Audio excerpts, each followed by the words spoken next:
They say power corrupts, but what happens when blind arrogance meets the raw, unforgiving grit of the deep earth? When you look down on the man who holds the key to your entire empire? Today, we discover exactly how fragile the ivory tower is when its foundation is built on contempt. The air on the 50th floor was thin, sterile, and scented faintly with bespoke cologne. It was the color of money, all polished chrome and indifferent glass. Into this pristine silence staggered Elias. He was a rupture, a walking testament to the grime that actually paid for the glass. Every inch of him was coated in fine red dust, particulate from 3 kilometers beneath the surface. It clung to his eyebrows, his scarred hands, the very air around him. He didn't belong. He knew it. Mr. Sterling, draped in a suit, tailored to the inch, didn't even bother rising from his ergonomic throne. His gaze, sharp and utterly bored, flicked from the dust on Elias's worn boots up to the smudged file in the miner's hand. The disgust was palpable, a visceral reaction to the contamination. "Elias, we are on a schedule, and honestly, I expected you to clean up," Sterling stated, the words clipped and precise. His voice held the quiet tyranny of extreme wealth. "That residue is unacceptable in this office. What is it? 3 minutes? Summarize. Fast." Elias didn't flinch. The dirt was his armor.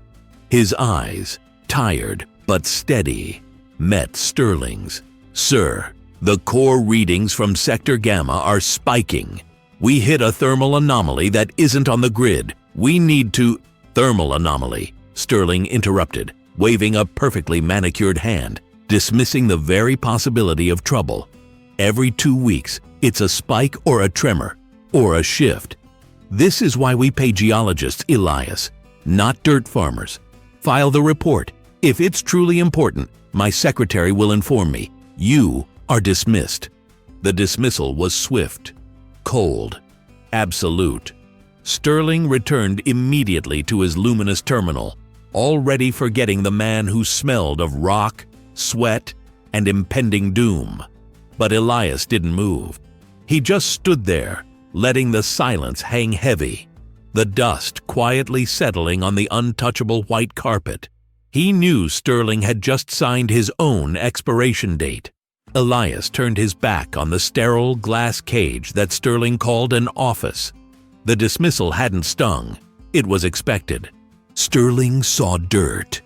Elias saw data. He descended the polished chrome steps, the sound of his heavy boots, a jarring note against the building's silent arrogance. He wasn't walking away defeated. He was walking away unleashed. He clutched the data slate hidden beneath his jacket. That thermal anomaly wasn't just a spike. It was a signature that only the tired, dirt-caked eyes of a true prospector could recognize. He had spent 2 decades waiting for a sign this clear, sacrificing everything for the whisper of the earth. The journey had begun long before the meeting. It started in the sulfur-choked canyons of the outer rim, where the sun never truly shone, only glared. His first 10 years were a graveyard of failed permits and borrowed cash, eating canned beans and sleeping under a rusted rig that smelled of diesel and desperation. He became a ghost, known only to the desperate men who chased fortunes in the bedrock. His reputation was simple, stubborn, dangerous, and often right. He'd lost his wife, Clara, not to death, but to the distance his obsession created, a sacrifice he never publicly regretted, but that haunted every lonely sunrise. Sterling and his city slicker geologists studied computer models. Elias studied the rock itself, reading the scars left by ancient upheavals. He remembered the night, 5 years ago, standing alone in Sector Gamma, feeling the subtle, unnatural warmth rising through the soles of his boots. He dismissed it then as a localized vent, but the feeling had stayed, nagging him like a low-grade fever. He started running parallel scans, unlogged, unauthorized, feeding them into a geriatric field computer he kept locked in a rented storage unit miles away from the main camp. He had to be sure, absolutely certain, before he made a move that could get him blacklisted or worse. The persistence wasn't fueled by greed. It was fueled by spite and a deep, scientific knowing. Sterling's company, Omnia Dynamics, only drilled shallow. They skimmed the easily accessible, low-hanging fruit. They believed the deep layers were geologically inert, a dead zone. Elias, however, knew the true story lay in the crushing pressure zones below 8,000 meters. The initial reports Sterling threw away, the ones about minor seismic instability, weren't instability at all.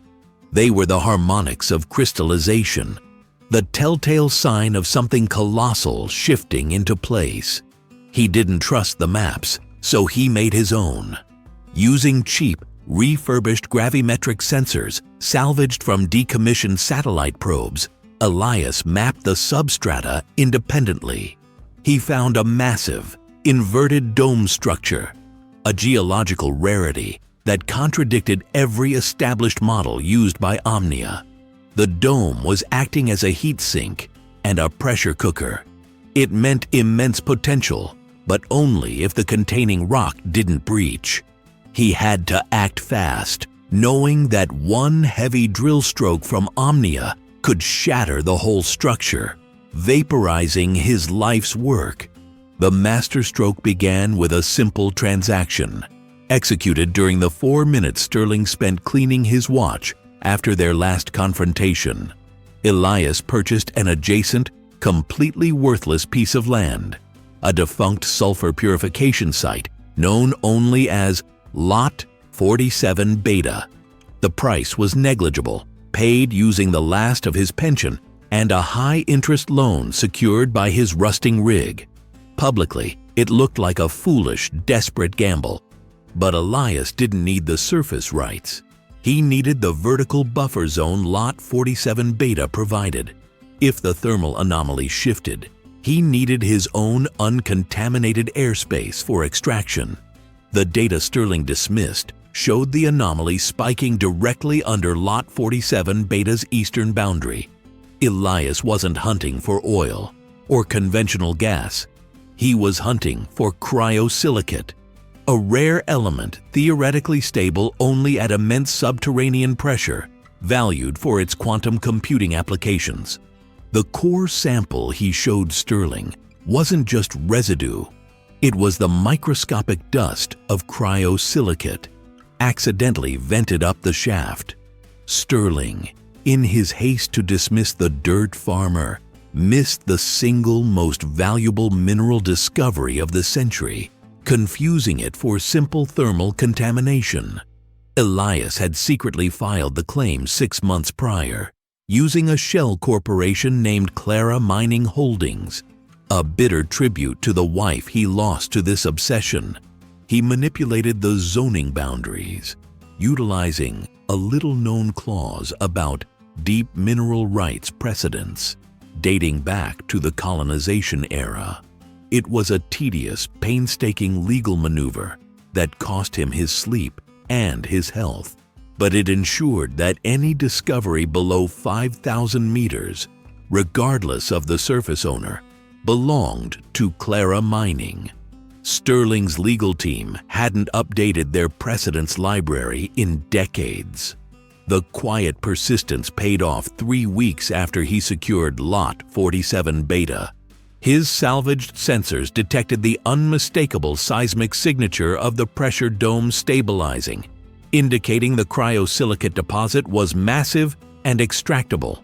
The potential valuation, run through his secure field computer, wasn't millions. It was in the low billions, instantly transforming his meager savings into the silent, terrifying power of extreme wealth. He didn't announce the discovery. He didn't even file the necessary extraction permits immediately.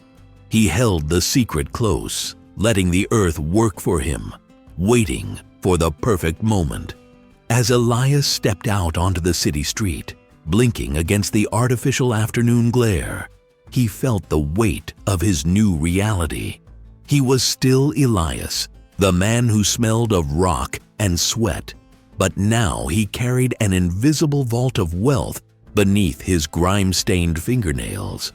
Sterling sat upstairs, oblivious, focused on optimizing quarterly reports and dismissing inconvenient truths. Elias knew the thermal anomaly would trigger a massive structural breach in Omnia's deep infrastructure within 72 hours. A breach Sterling's team wouldn't detect until the alarm sounded. That breach wouldn't hurt Elias. It would simply clear the competition, making Clara Mining Holdings the sole proprietor of the region's new hidden treasure. He smiled, a tired, satisfied curve of the lips. The expiration date was ticking.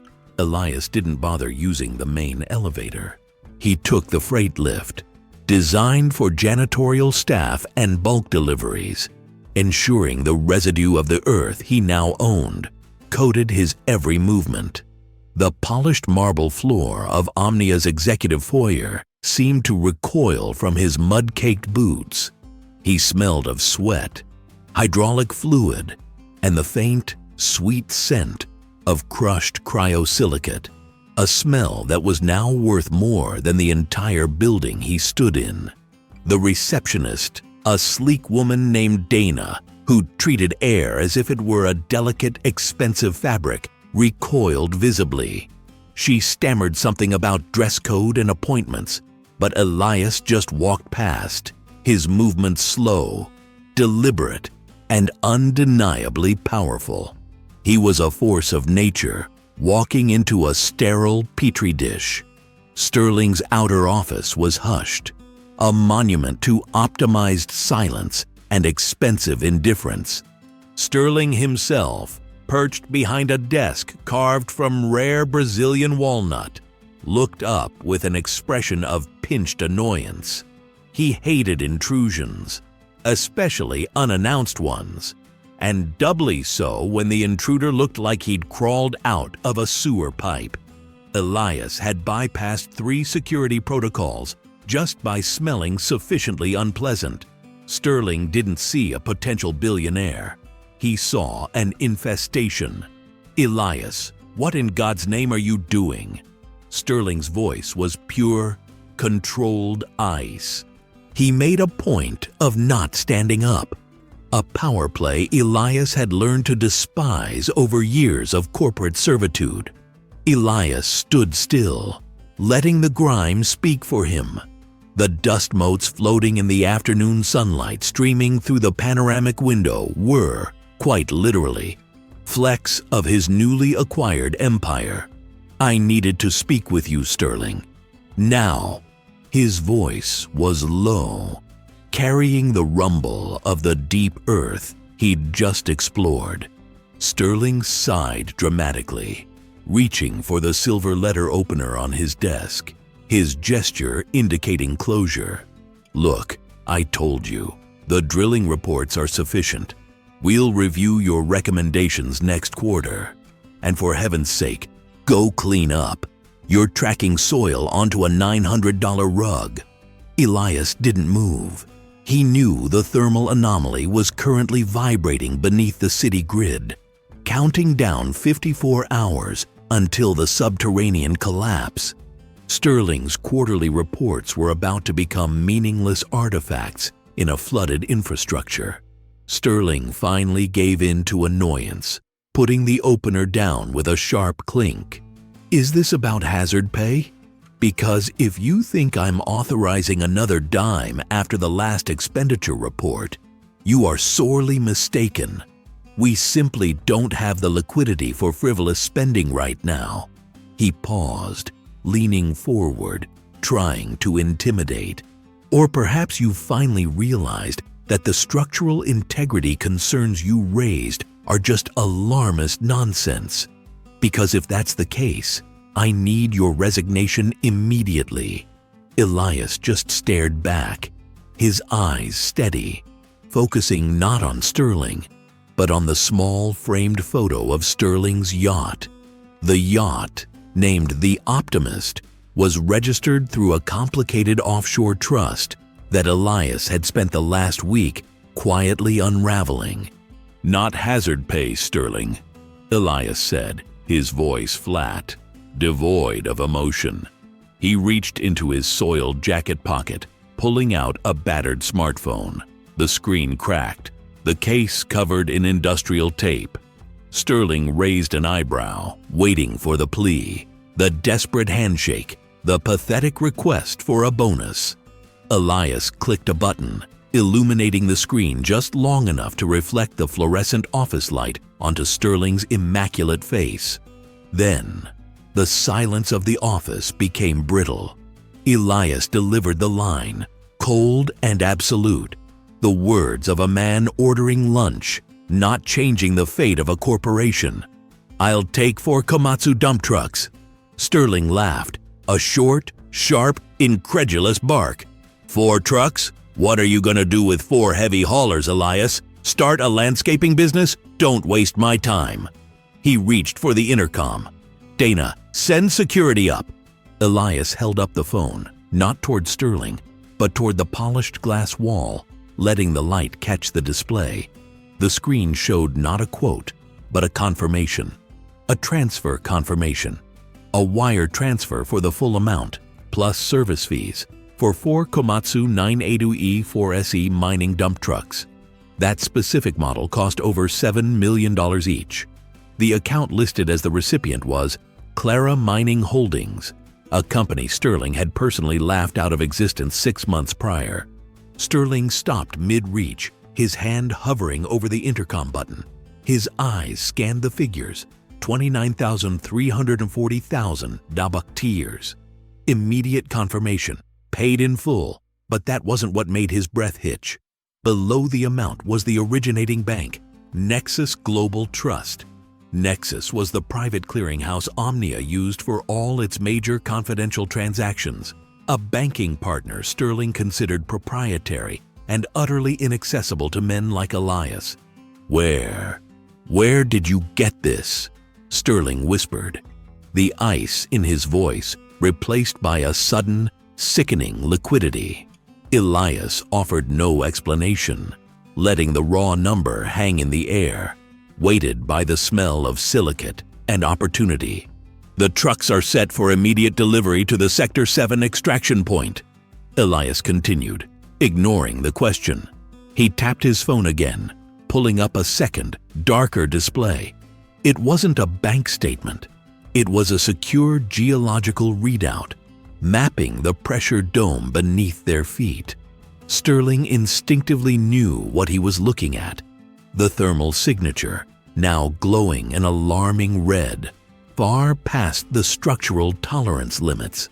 He had dismissed Elias's concerns as paranoia, but the timing of this massive, sudden liquid wealth coincided perfectly with the predicted infrastructural collapse. He suddenly understood. Elias hadn't just found a deposit. He'd found a tactical weapon, time to deploy. Sterling's face went pale, the smooth veneer of executive composure cracking like dried mud. He understood the purchase wasn't about mining equipment. It was about staking a claim before the land became public domain via catastrophe. 4 trucks meant production scale. Production scale meant Elias didn't just have money. He had a geological asset worth hundreds of times the truck cost. "You found it," Sterling breathed, the realization a bitter pill. "The cryosilicate. You filed the claim under Clara?" He looked down at Elias's filthy clothes, now recognizing the dust as the fine crystalline powder of unprecedented value. The shame of dismissing a multi-billion-dollar discovery because the messenger smelled bad washed over him. Elias smiled slightly, but it wasn't a warm expression. It was the flexing of a newly acquired predator. I filed the claim yesterday. Euro 400 hours. The permits are secured. The deposit is stable, though your infrastructure isn't." He let that sink in. Omnia was about to crumble in 50 hours, and Elias, dressed like a pauper, had just spent $30 million in cash to ensure he was the only player left standing when the dust settled. Sterling finally stood up, knocking his chair slightly askew, his movements jerky and panicked. He lunged toward his secure phone line, knowing he had to mobilize assets, but Elias's eyes told him it was already too late. "You can't do this, Elias. That deposit belongs to Omnia. You signed an NDA," Sterling stammered, his voice losing its controlled pitch and bordering on a shriek. "I'll sue you. I'll bury you in litigation." Elias shook his head slowly. "You missed the filing window, Sterling.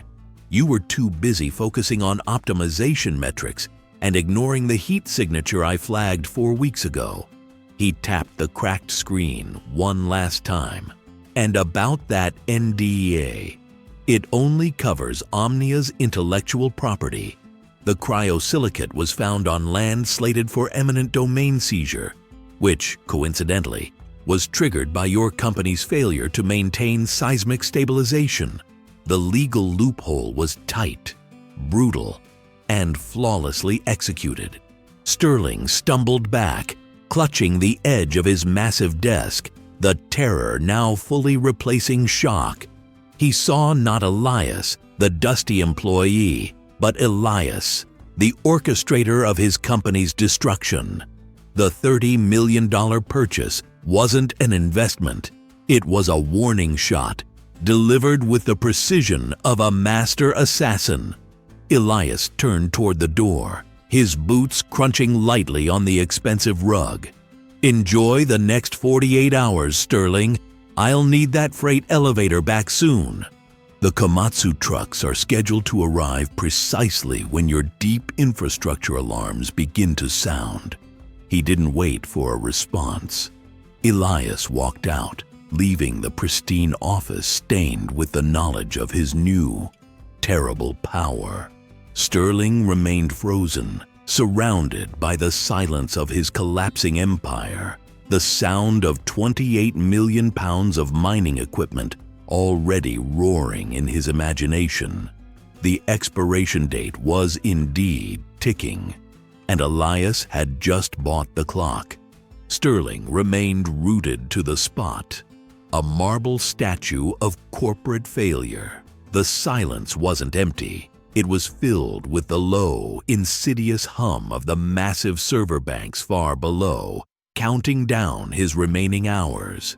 His tailored jacket felt suddenly too tight, constricting the breath that refused to draw deep. $30 million. Elias had thrown it down like a gauntlet made of tungsten and spite. But the real cost, Sterling knew instinctively, wasn't the equipment. It was the leverage he had willingly surrendered months ago. A casual, fatal divestiture he'd barely registered on his monthly reports. His hand fumbled for the intercom, slick with cold sweat. He didn't dial legal. He didn't dial PR. He hit the single speed dial for Julian Vance, his chief financial officer, a man whose spine was made of ledger paper and professional skepticism.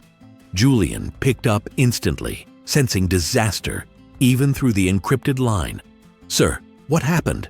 "The market just reacted to a spike in independent industrial logistics stock." Sterling cut him off, his voice raw sandpaper. "The access rights. The land adjacent to the Alpha 7 anomaly. Did we finalize the sale to that shell corporation last quarter? The one I signed off on personally?" Julian hesitated, the silence on his end heavy with professional dread. "The acquisition by Cerberus Holdings." "Yes, sir. Signed, sealed, and funds transferred 84 days ago. You pushed that through personally, remember? We had flagged it as potentially crucial for long-term logistics, but you classified it as a redundant logistical bottleneck with a maximum recoverable asset value of $400,000. Redundant. Sterling heard the word echo, a damning indictment of his own hubris ringing louder than any alarm system. He remembered the meeting now, chillingly clear. Elias, still just an annoying technical specialist then, had vaguely warned about future access constraints related to subterranean stability patterns in a passing comment Sterling ignored. Sterling, obsessed with trimming the budget fat and projecting ruthless efficiency to the board, had dismissed Elias's esoteric concerns as the whining of an overpaid drone. Cut the cord, he had ordered. Monetize the dead weight. That dead weight, that small strip of land adjacent to the seismic fault line, was the only viable pathway for heavy transport vehicles to efficiently reach the newly purchased cryosilicate deposit without months of delay. Julian, Sterling managed, the sound tearing from his throat. What was the final assessed market value for accessing the Alpha 7 deposits without using that specific now-sold concession? Factor in the necessary bridge construction, the environmental impact assessments, the regulatory delays, and the geological necessity of rerouting through unstable terrain. Julian didn't need to check his monitor. The figures were likely branded onto his soul. 40 million, sir, minimum. And we wouldn't see the permits cleared for 18 months. It was a complete strategic shutdown of the project if we couldn't use the direct route. You deemed that risk acceptable based on the previous geological surveys. $40 million. Not spent, but lost by the stroke of his own pen, weeks before the cryosilicate discovery was confirmed. He had essentially paid $40 million to sabotage his own future success, all because he couldn't tolerate an employee pointing out a structural flaw. The sheer magnitude of the catastrophic miscalculation was breathtaking. It wasn't just incompetence, it was a character flaw weaponized against him. And the shell corporation, Cerberus Holdings, that name snagged at the edge of his memory, insistent and cold, hinting at a calculation that went deeper than pure profit. Julian, pull up the registration documents for Cerberus Holdings. Who signed as the principal agent? I want names, addresses, and transaction history. Everything, now. Sterling paced the plush carpet, the movement jagged and erratic. He needed to find the face attached to the hand that had profited from his blindness. If it was Elias, the depth of the betrayal stretched back further than he could have imagined. Not a sudden, opportunistic strike, but a meticulously planned siege spanning months, maybe even the entire fiscal year leading up to this moment. A heavy sigh resonated through the speaker. Sir, I already checked that file. About 3 weeks ago when we reviewed the quarter's asset divestitures.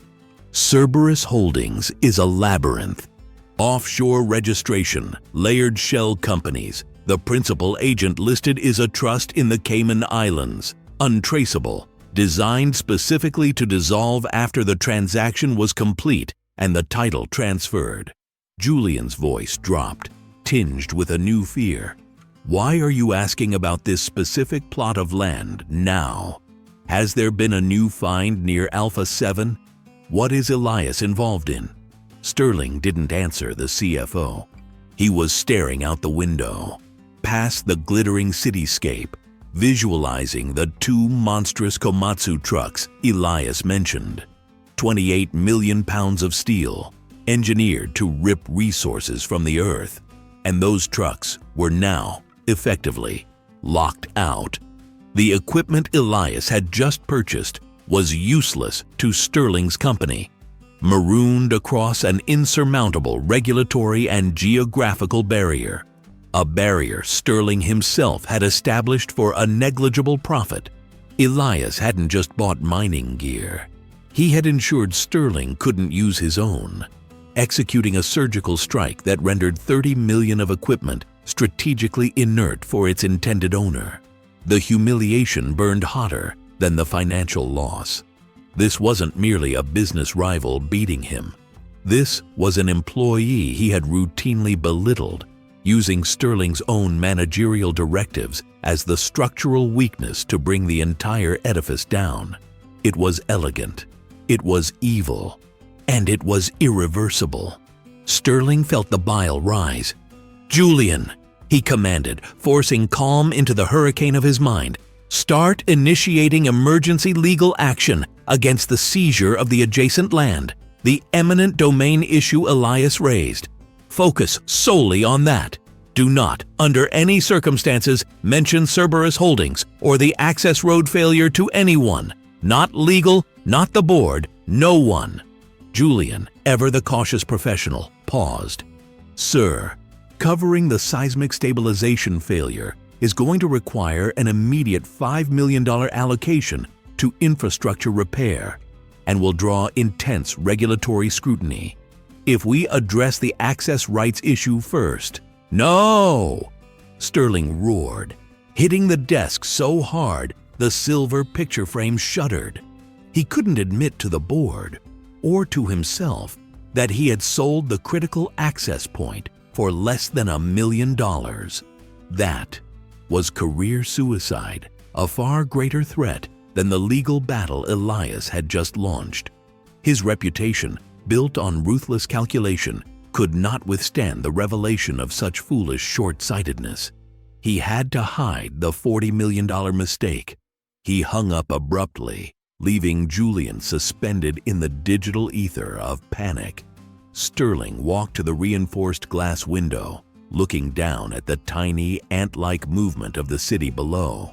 Elias wasn't just an opponent. He was a mirror, reflecting Sterling's worst attributes back at him. The impatience, the contempt for specialized knowledge, the insistence on valuing assets based on quick profits rather than long-term strategic viability. All of it crystallized into a $40 million debt of consequence that was now due. Elias had known the company's vulnerable points intimately. He had known exactly which obscure land concession Sterling would deem expendable. The realization hammered home. Elias hadn't just studied the company structure. He had been profiling Sterling himself, waiting patiently for the boss to make a fatal mistake rooted in pure ego. The 48-hour clock was not just counting down to ruin. It was counting down to total exposure, confirming that Elias had been the puppeteer long before he walked into this office. Elias did not use the main executive elevator. He took the service lift down, the signed papers confirming his financial independence and the purchase order for the Mjolnir X9 drilling unit tucked into his briefcase. As he stepped onto the sun-drenched pavement, he did not glance back at the monolithic skyscraper. He looked forward, toward the horizon where new claims lay waiting. He had traded debt for destiny. Meanwhile, high above the city's roar, Sterling was trapped in the cold, silent realization of his absolute folly. He tried to dial Julian, but his fingers shook, fumbling the call.